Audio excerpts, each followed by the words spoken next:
Now in today's class we'll proceed with our NCERT important question series. NCERT important question series means NIQS और आज हम इसका start करेंगे part 1 NCERT important question series. ठीक है, आज हम स्टार्ट करेंगे पार्ट 1. देखो फर्स्ट क्वेश्चन क्या है. अच्छा, कौन सा क्वेश्चन किस चैप्टर का है और कौन सा क्वेश्चन है ये भी मैंने साथ में सीरीज में मेंशन कर दिया है. आपको क्या करना है, व्हाइल प्रैक्टिसिंग दीज क्वेश्चन तो उन क्वेश्चंस को टिक करते जाओगे these and you will have the list of most important questions. By the time ये आपकी जो सीरीज कंप्लीट होगी आपके पूरी इंपॉर्टेंट क्वेश्चन सीरीज की एक लिस्ट आ जाएगी, हर चैप्टर में से क्या क्या इंपॉर्टेंट क्वेश्चन है.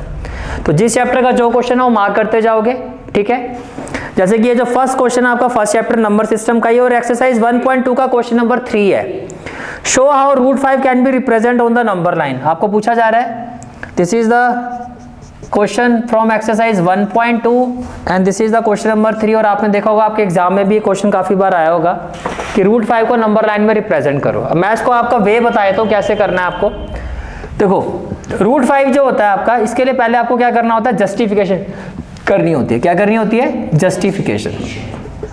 और जस्टिफिकेशन के लिए हमें किसका यूज करना होता है, एक राइट ट्रायंगल का. जो आपको बनाना है वो क्या बनाना है, रूट 5.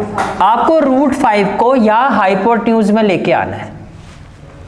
मेरी बात समझ में आ रही है. अब वो कैसे आएगा, से ये ट्राइंगल हो गया आपका ओ ए और ये हो गया आपका बी. मैंने ट्राइंगल ले लिया ओ ए बी. ठीक है, अब मैंने कहा let O A is equal to 2 unit. Let O A is equal to 2 unit. तो यहाँ पे क्या लिखा आपने, 2 यूनिट. और मैंने कहा O B is equal to 1 unit. O B is equal to 1 unit. तो यहाँ पर क्या आ गया आपका 1 यूनिट. अब कौन सी थ्योरम लगती है राइट ट्रायंगल में, पाइथागोरस थ्योरम. तो आपने कहा by Pythagoras theorem A B square will be equal to O A square plus O B square. ये एग्री करते हो आप, ये इसके इक्वल होगा. ठीक है, अब देखो जी, ये मुझे रूट 5 बनाना है. ए बी, मेरा ए बी क्या होना चाहिए, ये बनाना है आपको रूट 5. ओ ए की वैल्यू कितनी है 2, तो आपने लिखा 2 स्क्वायर. और ओ बी की वैल्यू क्या है 1, तो आपने लिखा 1 स्क्वायर. 2 का स्क्वायर 4, 1 का स्क्वायर 1. तो ए बी स्क्वायर आपका क्या हो गया, 5 के इक्वल हो गया. अब देखो ए बी स्क्वायर अगर 5 के इक्वल है तो 5 किसका स्क्वायर होता है, रूट 5 का. 5 किसका स्क्वायर होता है, रूट 5 का. ये बात समझ में आ रही है. ठीक है, तो इसका मतलब ए बी की वैल्यू क्या आ गई, रूट 5. तो यही आपको प्रूव कर रहा था. रूट 3 बनाना है तो यहाँ पर रूट 3 आपको शो करना है. तो जस्टिफिकेशन में आपको ये चीज करनी होती है. जैसे मान लो रूट 2, तो यहाँ पे 1 ले लेता है, यहाँ पे 1 का स्क्वायर भी 1, 1 का स्क्वायर 1 प्लस 1 2. 2 किसका स्क्वायर होता है, रूट 2 का. अब ये चीज जो आपने राइट ट्रायंगल में शो की है, आपने क्या शो किया कि अगर मैं बेस 2 यूनिट लेता हूँ, परपेंडिकुलर डिस्टेंस 1 यूनिट लेता हूँ, तो मेरा जो हाइपोटेन्यूज होगा वो किसके इक्वल होगा, रूट 5. अब आपको कहा जा रहा है रूट 5 आपको रिप्रेजेंट करना है नंबर लाइन पर. किस पे करना है, नंबर लाइन. अब वो चीज आपको बना, पहले तो जस्टिफिकेशन वाला पार्ट हो गया. अब आप कंस्ट्रक्शन वाला पार्ट करोगे. आप एक लाइन ड्रॉ करोगे 2 यूनिट की. अब यूनिट इसलिए कहा जा रहा है कि अगर मैं 2 सेंटीमीटर बोलूं तो प्रेजेंटेशन में 2 सेंटीमीटर बहुत छोटा दिखाई देता है.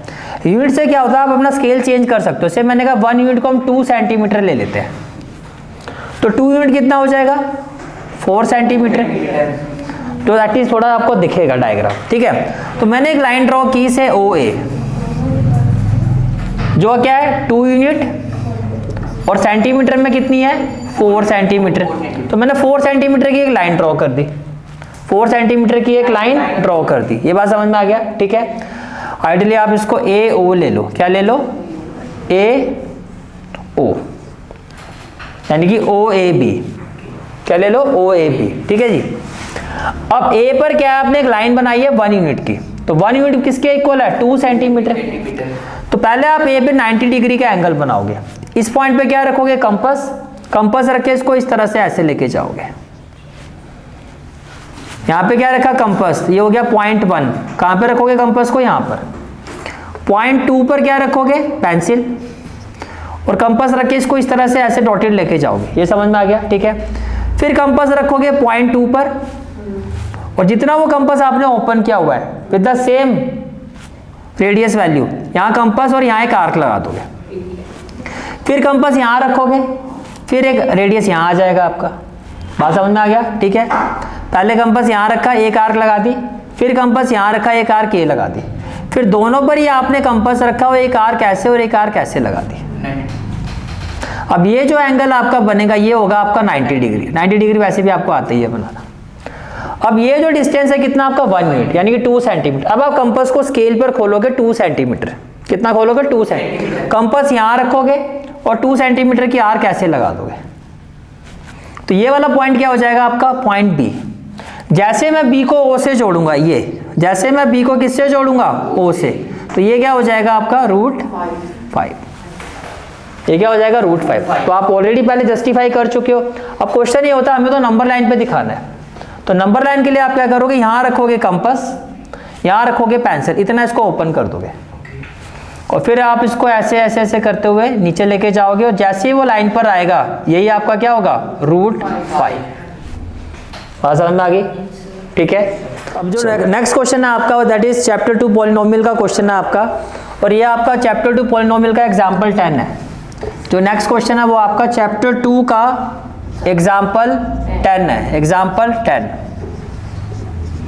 This is the question from chapter 2 example 10। Question आपको फैक्टराइज करना है।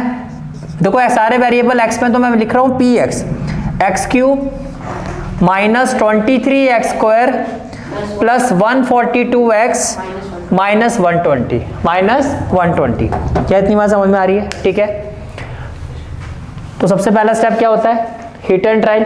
तो आप क्या लिखोगे by hit and trial method, by hit and trial method, by hit and trial method, by hit and trial method.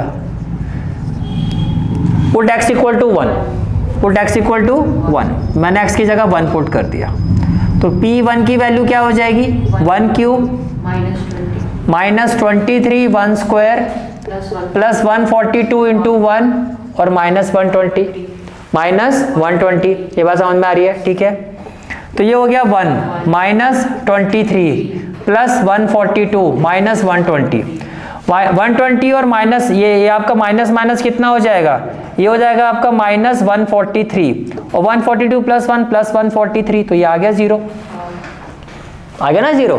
Minus minus वालों को plus करके आएगा 143 और माइनस माइनस साइन तो माइनस का ही आएगा, दोनों प्लस वाली टर्म को प्लस किया तो 143 प्लस माइनस क्या हो गया 0।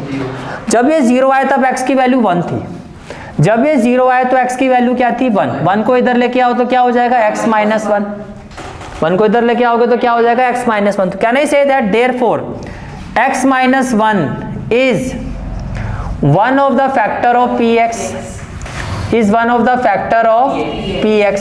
क्या इतना क्लियर हो गया कि आपका एक फैक्टर जो है px का वो क्या आ गया x minus 1।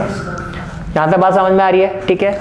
Now for the remaining factor क्या करोगे आप, x माइनस 1 से हम इसको क्या करेंगे डिवाइड, तो ये हो गया x माइनस 1, ये हो गया x³ minus 23x² plus 142x और माइनस क्या हो जाएगा 120, माइनस क्या हो जाएगा 120। बात समझ में आ रही है? ठीक है, x³ को मैं x से डिवाइड कर रहा हूँ तो क्या आ जाएगा x², तो ये हो गया आपका x², तो ये कितना हो गया x³ माइनस 1 को इससे करूंगा तो माइनस x², तो ये हो गया माइनस और ये क्या हो गया प्लस, ये कैंसिल हो गया, minus 23 plus 1 minus 22x² plus 142x minus 120। कोई भी डाउट है तो पूछ सकते हो, क्लियर है?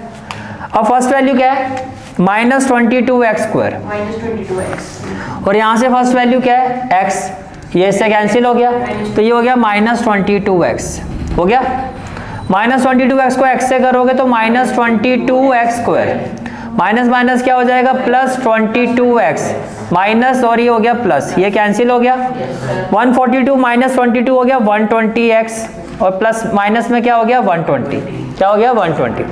फर्स्ट वैल्यू क्या है 120x, फर्स्ट वैल्यू क्या है x से x कट गया, क्या आ जाएगा plus 120 into x 120x minus 120 minus और ये हो गया प्लस और ये कैंसिल कितना हो गया 0, ये कितना हो गया 0। यहाँ तक कोई डाउट? क्लियर है? ठीक है।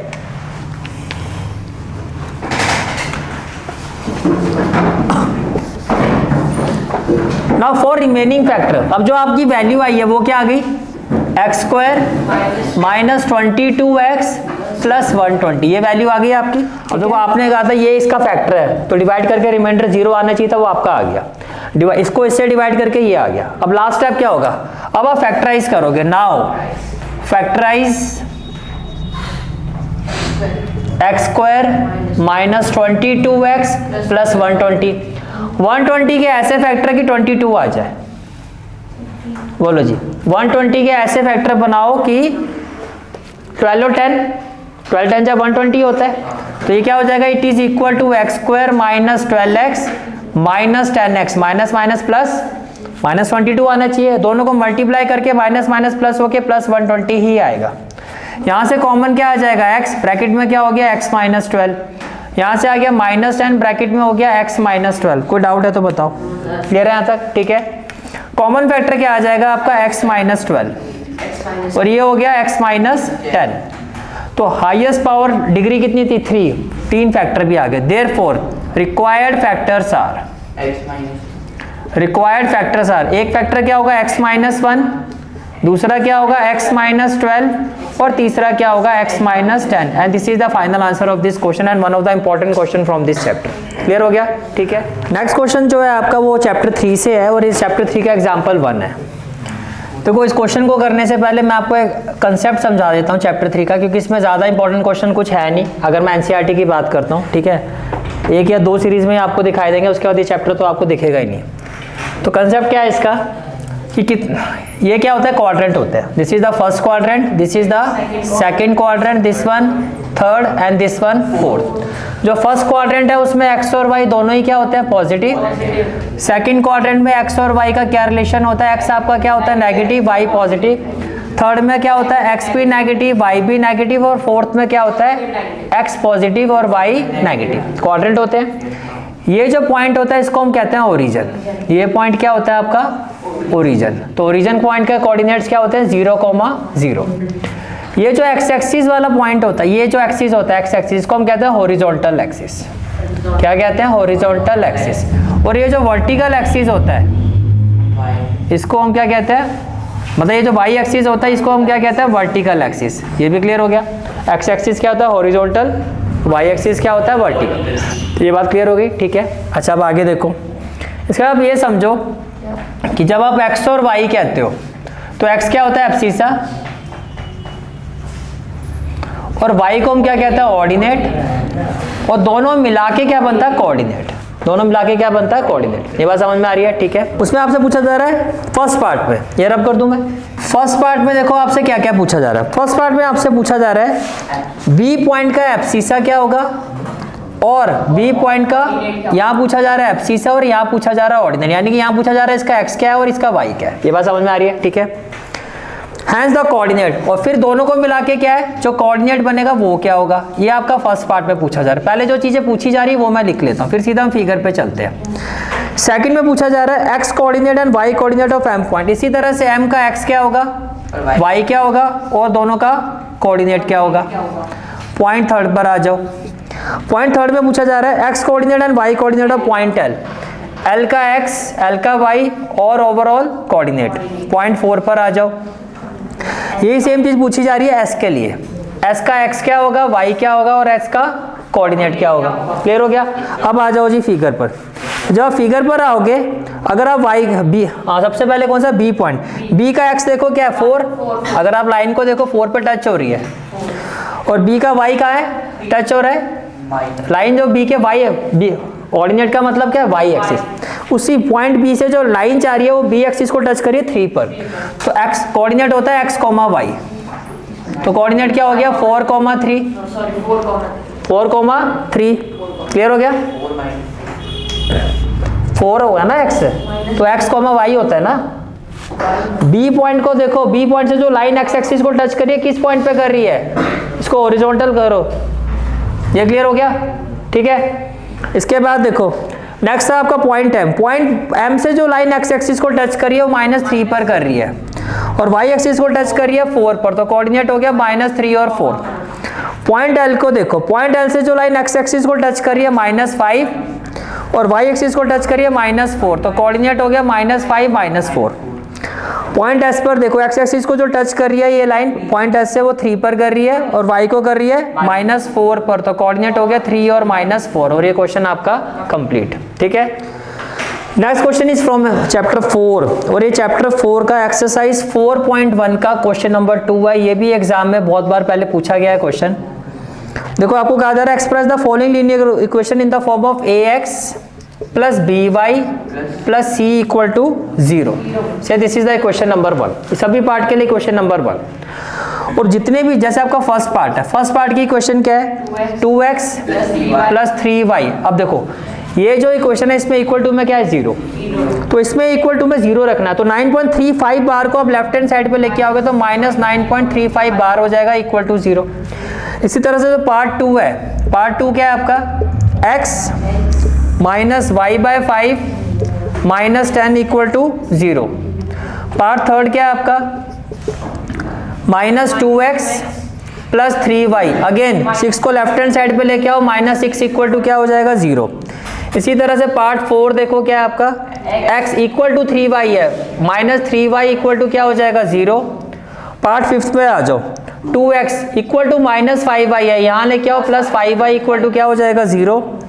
पार्ट 6 पर आ जाओ 3x 0y प्लस 2, अभी जैसा लिखा वैसा लिखते हैं। पार्ट 7 क्या है हमारा y माइनस 2 इक्वल टू 0 और पार्ट 8 क्या है आपका part 8 is 5 equal to 2x। मैं 5 को उधर लेके जा रहा हूँ तो 2x माइनस 5 यानी कि 5 को मैं 5 की पोजीशन चेंज कर रहा हूँ। ये क्लियर हो गया। अब को इन सभी इक्वेशंस के ए बी सी बताने हैं, यानी कि आप इन सभी को इस इक्वेशन से कंपेयर करोगे। जो x के साथ है वो a, तो इसका a क्या हो गया 2। जो y के साथ है वो b, तो इसका b क्या हो गया 3 और बाकी जो है वो कांस्टेंट है तो इसका c क्या हो गया -9.35 बार। कोई डाउट है तो बताओ। क्लियर है यहाँ तक? ठीक है। यहाँ x के साथ क्या है 1, तो a क्या हो गया 1। y के साथ क्या -1/5, तो b हो गया -1/5 और c हो गया -10। पार्ट थर्ड x के साथ क्या है -2, तो a -2। y के साथ क्या है 3, तो b हो गया 3 और c हो गया आपका कांस्टेंट -6। पार्ट 4 x के साथ क्या है x के साथ y नहीं है तो b कैसे हो सकता है, तो b हो गया 0। b तभी होगा ना जब y होगा, क्योंकि y का कोफिशिएंट है तो y तो है नहीं, तो कांस्टेंट क्या है 2, तो c क्या हो गया आपका 2। फोर्थ पार्ट पर आ जाओ x के साथ क्या है a, x का कोफिशिएंट, y का कोफिशिएंट क्या है b, तो b हो गया -3, कांस्टेंट है ही नहीं तो 0। x का कोफिशिएंट a, b का कोफिशिएंट b, कांस्टेंट क्या हो गया 0। x का कोफिशिएंट है ही नहीं, x ही नहीं है तो a क्या होगा 0। y का कोफिशिएंट b, तो b क्या है 1 और कांस्टेंट क्या होगा c, दैट इज -2। क्या इतनी बात समझ में आ रही है? क्लियर हो गया यहाँ तक? ठीक है। यहाँ देखो जी x के साथ क्या है a, तो a हो गया 2, b क्या हो गया 0 क्योंकि y नहीं है और कांस्टेंट क्या हो गया। तो जब भी ऐसा क्वेश्चन आता है पहला काम क्या करना है, सेम पोजीशन पर रखना है, इक्वल टू में 0, सबको इक्वल टू में 0 कर दो।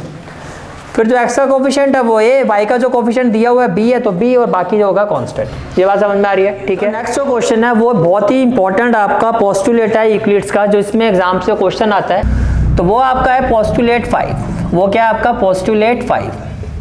पोस्टुलेट 5 क्या है, ये स्टेटमेंट आपको स्क्रीन पे दिखाई भी दी होगी, क्वेश्चन में मैंने दिया हुआ है। पोस्टुलेट 5 कहता है क्या, ये समझो आप। ये कहता है कि अगर आप एक लाइन ड्रॉ करते हो जो दो लाइंस को क्या करती है इंटरसेक्ट करती है, इस तरह से इंटरसेक्ट करती है कि एक साइड में जो दो इंटीरियर एंगल है से 1 और 2, इनका जो सम है वो 90 डिग्री से कम होगा।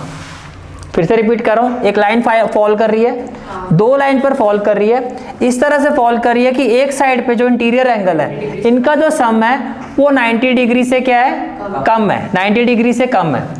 तो उस साइड में ये लाइन अगर आगे तक आप लेके जाओगे तो ये मीट करेंगी, ऑन द अदर साइड ये कभी मीट नहीं करेगी। पहले बता पोस्टुलेट समझ में आ गया? तो ये आपसे एग्जाम में पूछा जाता है पोस्टुलेट 5। तो आपको पोस्टुलेट 5 की स्टेटमेंट लिखनी है और इस तरह से लिखना है और डायग्रामेटिकली इस प्रेजेंटेशन को इस तरह से दिखाना है।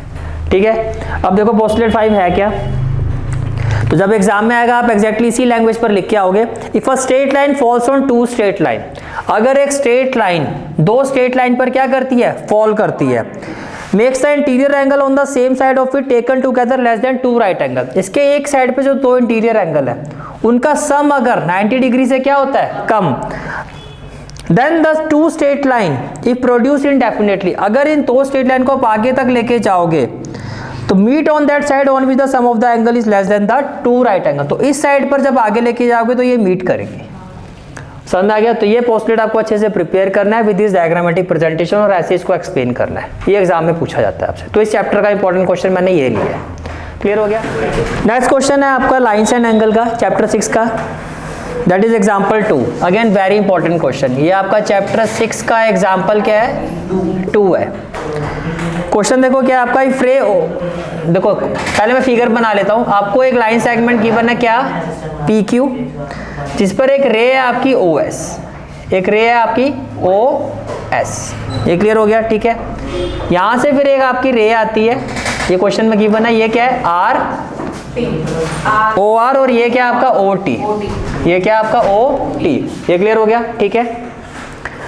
क्वेश्चन में क्या कहा जा रहा है आपको, इफ एंगल पीओएस यानी कि ये जो एंगल है आपका वो क्या है, एक्स। एज पर क्वेश्चन एंगल पीओएस किसके इक्वल है, एक्स के इक्वल है। फाइंड क्या करना है, आर ओ टी फाइंड करना है। और गिवन क्या है, what has been given in this question, what has been given in this question that a ray OS stand on a line POQ। क्या कहा जा रहा है, ray OS stand on a line POQ। ये clear हो गया? ray OS stand on the line POQ।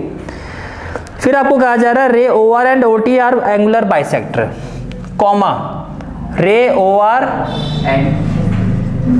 and ray OT are angle bisector of angle POS and angle SOQ respectively। ये clear हो गया? ठीक है। अब इसका मतलब समझो, अगर OR POS को बाइसेक्ट कर रही है तो इसका मतलब ये जो एंगल है, इसका मतलब क्या हुआ, इसका मतलब ये हुआ से ये एंगल 1 है, तो ये जो एंगल 1 है ये हाफ ऑफ POS के इक्वल होना चाहिए। आप एग्री करते हो? क्योंकि ये इसको बाइसेक्ट कर रहा है। इसी तरह से ये जो एंगल 2 है आपका, ये जो एंगल 2 है ये हाफ ऑफ क्या होना चाहिए, SOQ, क्योंकि ये इसका बाइसेक्टर है। पहले इतनी बात समझ में आ रही है आपको? इसके आपके क्या होना चाहिए, इक्वल होना चाहिए। ये क्लियर हो गया? ठीक है। अब देखो नाउ, क्या आप एग्री करते हो angle POS plus angle SOQ equal to क्या है, 180 degree. Angle POS plus angle SOQ ये किसके इक्वल है, 180 डिग्री के इक्वल है। ये बात समझ में आ रही है? ठीक है। अगर ये 180 डिग्री के इक्वल है तो POS की वैल्यू क्या है, x। POS की वैल्यू क्या है, x। तो ये हो जाएगा x plus SOQ equal to क्या हो गया, 180। तो SOQ क्या हो जाएगा, 180 minus x. 180 minus x, 180 minus x. ठीक है। तो एंगल 2 की वैल्यू क्या होगी ये भी बता दो, हाफ ऑफ SOQ। यही है ना आपका एंगल 2, तो ये किसके इक्वल होगा, हाफ ऑफ SOQ की जगह क्या आ जाएगा, 180 minus x. 180 by 2 90 minus x by 2। और एंगल 1 की वैल्यू क्या होगी, half of angle POS। POS की वैल्यू क्या है, x। तो ये हो गया x बाई 2। क्या इतनी बात समझ में आ गई? इतनी बात समझ में आ गई? ठीक है। अब देखो जी,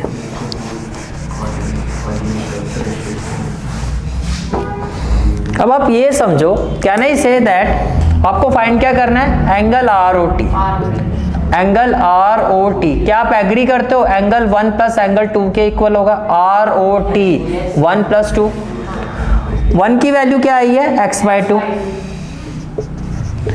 2 की वैल्यू क्या आई है, 90 माइनस एक्स बाई 2। ये कैंसिल हो गया, ये कितना आ गया आपका, 90 डिग्री। यही आपको फाइंड करना था। And this is the final answer. This is for today's class. I hope you like this class, and if you like this class then do like, share and subscribe my channel.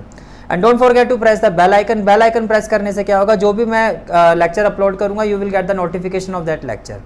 Thanks for watching this video. जहाँ तक आपके maths course की बात है, complete mathematics course की जो playlist का link है वो आपको डिस्क्रिप्शन सेक्शन में मिल जाएगा।